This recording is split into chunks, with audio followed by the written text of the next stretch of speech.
Having the ability to measure the real impact of policies is a powerful thing. But when it comes to data, most governments in the developing world are flying blind.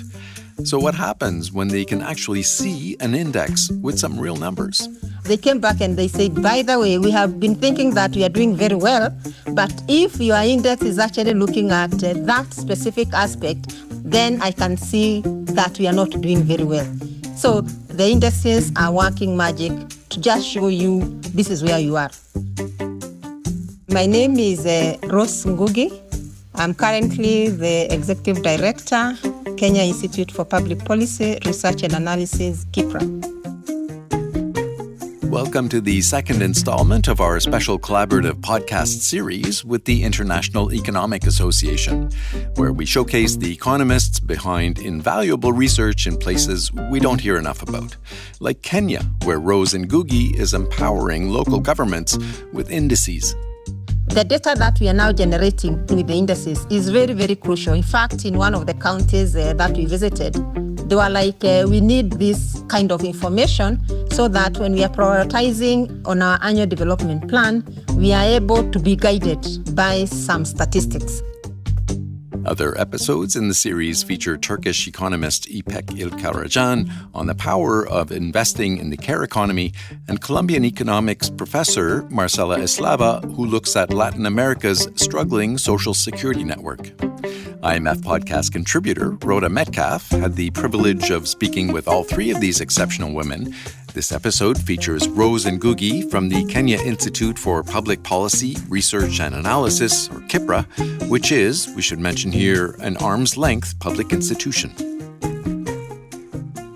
So when you arrived at your research agency, Kenya was, 4 years into a big devolution process where a lot of political power was moved from the central government out into the counties. And I know that because of that, you had to steer the research at KIPRA in a very different direction. Can you tell me about that? Yes. We started the devolved systems of government in 2013. So this has therefore necessitated us to come up with data that can help the counties to look at areas that they need focus on. Yeah. For example, we've come up with what we call the county business environment for micro and small enterprises. Yeah, yes, I've looked at this small and micro enterprises project that you have. It's very interesting. It's a county level index, right? What do you try to capture in this index? What we look at, critical things, for example, the work site. Is it well manned? Is it well facilitated? Do you have the infrastructure that is required? Right. We look at matters of financial access, and we have seen actually very good discussions that we are having with counties because some of them are starting their own initiatives so that they can support the micro and small enterprises at the county level. Mm-hmm. So I guess that one of the reasons that KIPRA has put so much focus on this particular area is because so many people are employed in this way. So much employment comes out of these small, very, very small businesses. Yes, about 80%. About 14 million Kenyans are in what they call the informal sector. And the informal sector is actually micro and small enterprises. So it is actually the biggest employer. By far. By far.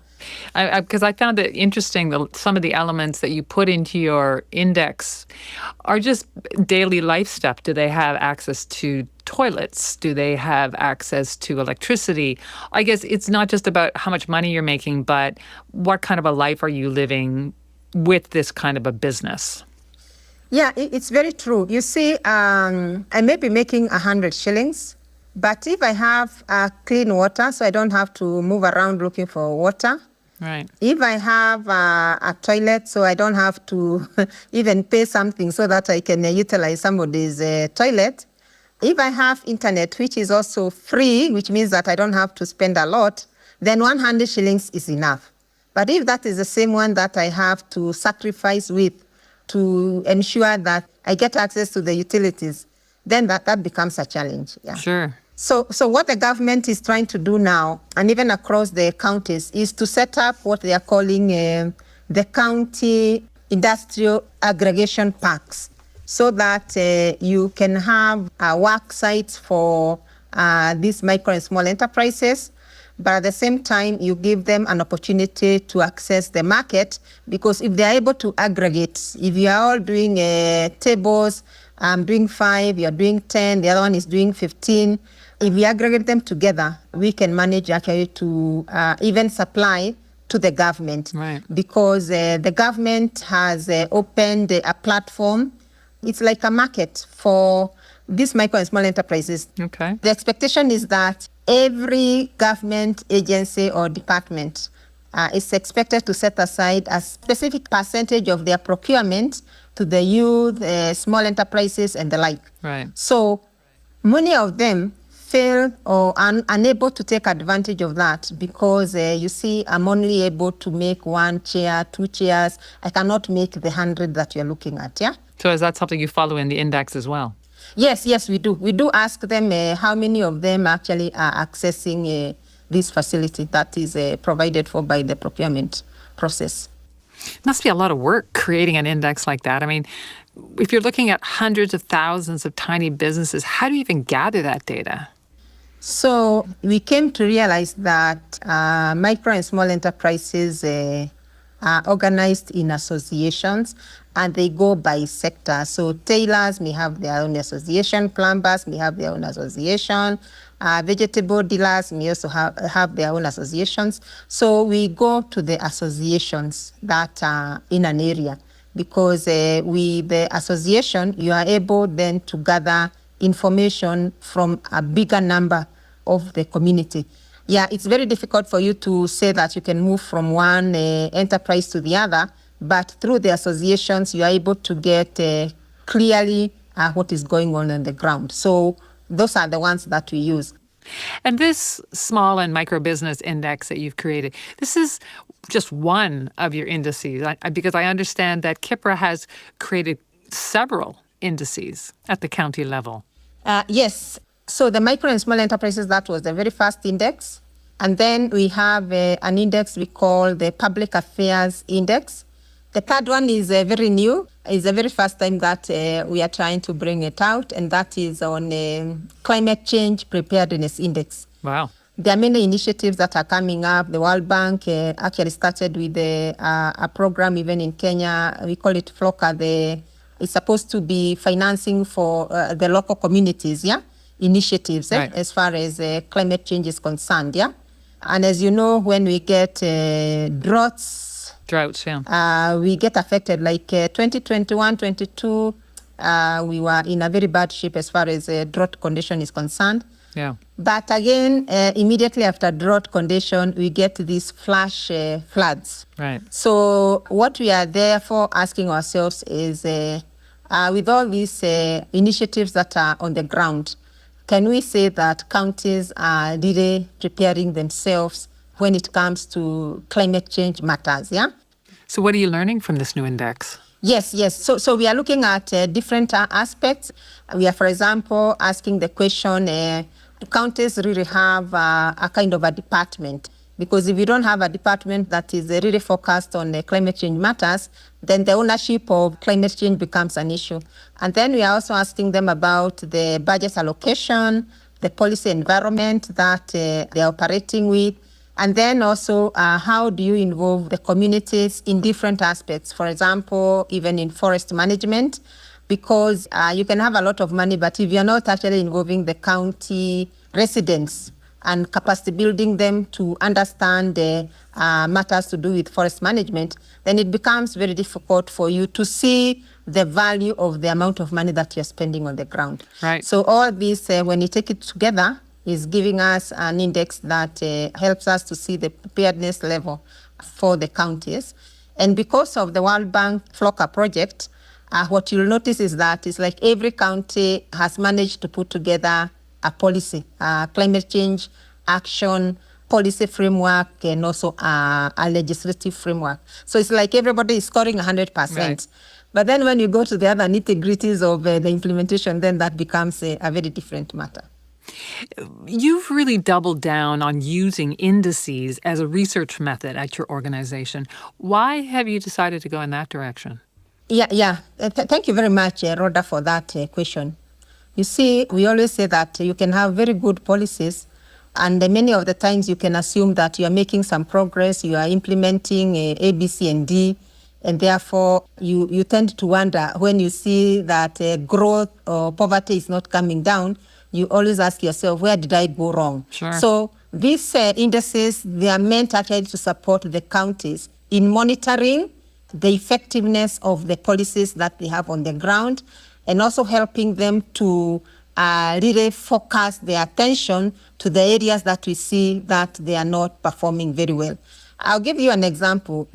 Recently, we have been disseminating some work on devolution at 10. 10 meaning the first decade, yeah? First decade of the devolution process. Yes. So we go to some counties, and the counties would say that as part of devolution, the aspect was actually to bring in public participation. And they say, on the ground, as you are doing very well. Then we give them an index. Then we tell them, actually, you're not doing very well. Right. Then we tell them the element that we are looking at is whether you are actually communicating effectively to those you want to have public participation, and whether you are disseminating that information that anybody can have access. And later on, they came back and they said, by the way, we have been thinking that we are doing very well, but if your index is actually looking at that specific aspect, whether we have a good website, where we post our information, whether we do it in good time for people to get information, then I can see that we are not doing very well. Right. So you see, you come and then and you tell them something that, they are taking it for granted. And they were like, now I have my ICT person here, now we are going to do it from tomorrow. So the indices are working magic to just show you this is where you are. Yeah. And I guess it allows you to look to the future and look to improvements over time. Exactly, because it wakes you up and saying, I need now to look at things differently. I need actually to work harder. Yeah. So I'm interested to understand a bit more about your background. I know that in the past, you've worked with the Central Bank of Kenya, you've been a university professor, you've also worked at the IMF. So why did you decide to leave that side and join this think tank, Kipra? What attracted you to the work you're doing now?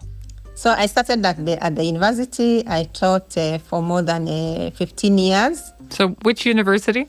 University of Nairobi. Right. And then I realized that, in as much as we do research at the university, sometimes you don't understand the other side, that is the government side. You are told you are operating in an ivory tower. So right. The first time I had a taste of, government operations is when I was appointed as a member of a monetary policy committee. And that is when I realized that there's a lot that goes on in government, and that if you understand the institution and you work with it, then you can actually see value of what you are doing as far as your research is concerned, in terms of seeing the impact that you can make. So I have also worked with the IMF for 6 years. I was in the executive director's office, the African Group 1. And I will tell you, if there is an experience that anybody would want to have, is actually being there. Really? Because you see where the rubber meets the road as far as policy international level is concerned. Mm-hmm. You are at the table. You have the 189 countries to look at. So you are really dealing with international relations, the geopolitical aspects, cooperations among countries. So to me, that was a very good exposure. And since I was there in 2010, when the financial crisis had just happened, there was quite a lot of work going on asking the question, how come it was not predicted? There are some countries that really were hit hard. So it was a very good learning process for me. So when I finished my term, I decided to come back home. And I was telling myself, I need somewhere I can still continue interacting with the government and also putting into practice some of the things that I've learned from my exposure, even in IMF. So one thing I wonder about, given the fairly close relationship that your think tank has with the government, is it a bit of a diplomatic balancing act? I mean, because you're trying to keep your research independent, but if you're too critical of government, then you risk offending policymakers who might then, reject your results. How do you present your research in a way that encourages governments to use the information? Anytime we have an agenda for research, we develop our concepts and we bring stakeholders together. That is government, private sector, if there are other non-state actors, we bring them together.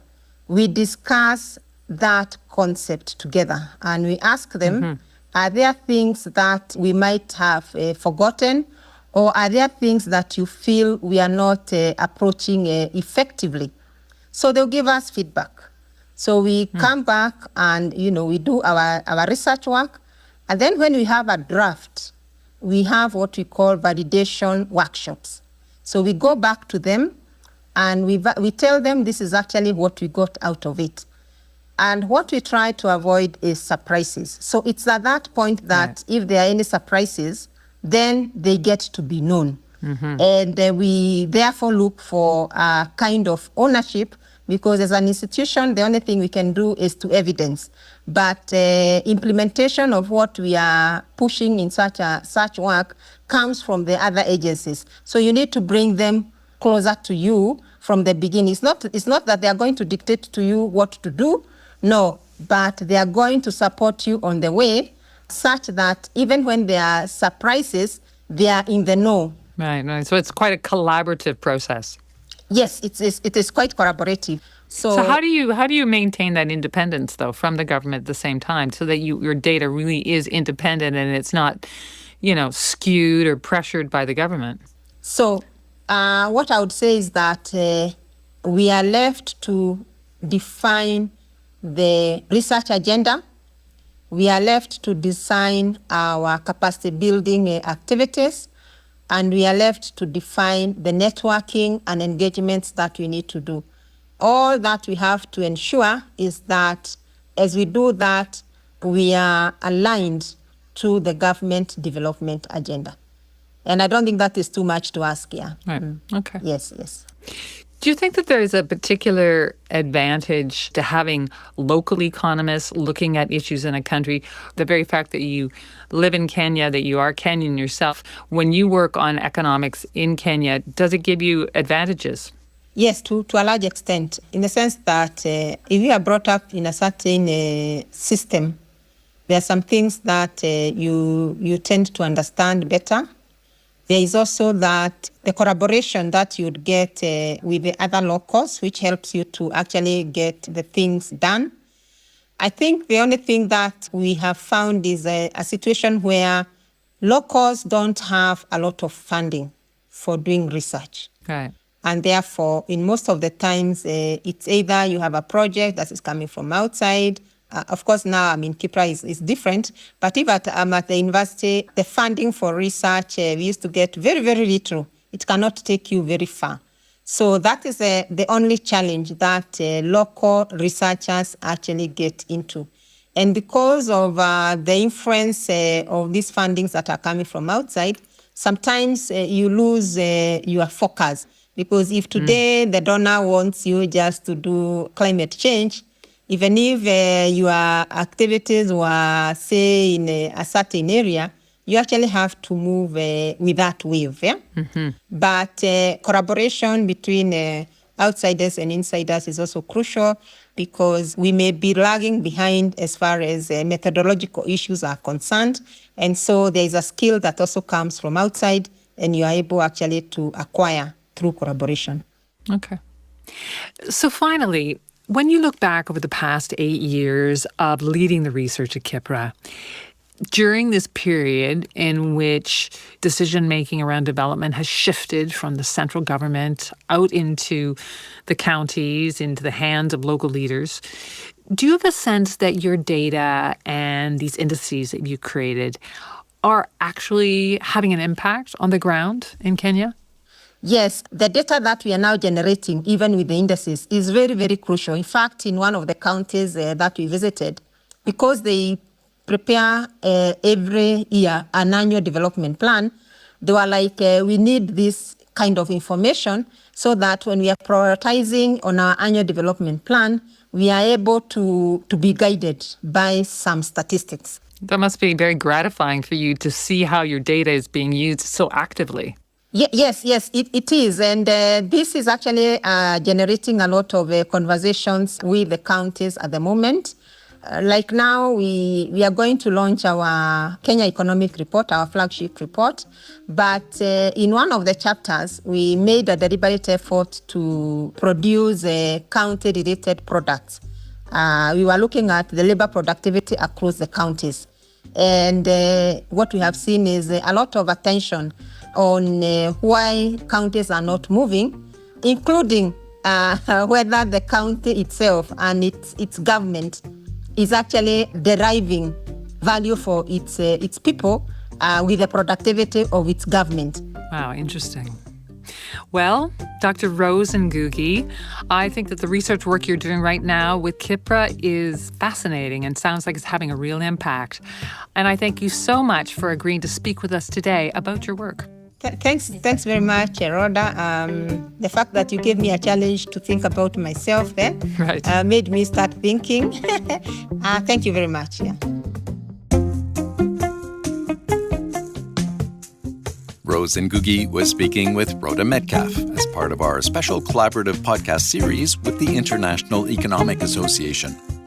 Look for the other episodes featuring Turkish economist Ipek Ilkkaracan and Colombia's Marcela Eslava. Go to imf.org/podcasts or wherever you get your podcasts. You can also follow us on X. Our handle is @IMF_podcast. I'm Bruce Edwards. And I'm Rhoda Metcalf. Thanks for listening.